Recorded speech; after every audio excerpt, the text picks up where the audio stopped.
न्यायालयाच्या सुनावणी संदर्भात असीम सरोदे यांनी ट्विट केलेलं आहे। तर शिंदेंची शिवसेना भाजपमध्ये विलीन होईल असं त्यांनी म्हटलेलं आहे। शिंदे सेनेमधील अनेक जण हे ठाकरेंकडे स्वगृही येतील, ठाकरे बंधू मिळून राजकारण फिरवू शकतील असं सरोदे यांनी म्हटलेलं आहे। तर अतिशय महत्त्वाचं असं ट्विट असीम सरोदे यांनी केलेलं आहे। सुप्रीम कोर्टात उद्या महत्त्वाची सुनावणी पार पडणार आहे आणि त्या संदर्भात त्यांनी आपलं मत या ट्विटच्या द्वारे मांडलेलं आहे। तर शिवसेनेची संदर्भात भाषा करत असताना त्यांनी शिंदेंची शिवसेना भाजपमध्ये विलीन होईल असं म्हटलंय।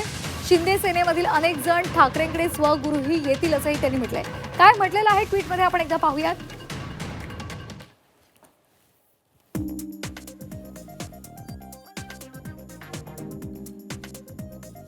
शिवसेना नाव आणि धनुष्यबाण हे पक्षचिन्ह। सुनावणीची तारीख उद्या सुप्रीम कोर्टात आहे, पण 37 नंबरचं मॅटर सुनावणीसाठी रीच होणं हे कठीण आहे।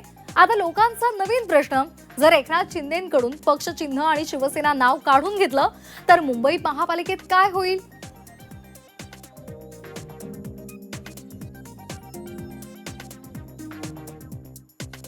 त्यावर पुढे असीम सरोदे म्हणतायत, मला वाटतं शिंदे सेना भाजपमध्ये विलीन होईल, तर एकनाथ शिंदे यांचे राजकीय महत्त्व एकदम कमी होईल। शिंदे सेनेमधील अनेक जण उद्धव ठाकरेंकडे स्वगृही परत जातील आणि मूळ शिवसेना अधिक ताकदवान होईल। उद्धव ठाकरे आणि राज ठाकरे मिळून मुंबई महापालिकेमधलं राजकारण फिरवू शकतील। सर्वोच्च न्यायालयामधील एका निर्णयामुळे सुरू झालेला खेळ सर्वोच्च न्यायालयामध्येच कधीतरी न्यायालय स्वतः संपवणार आहे।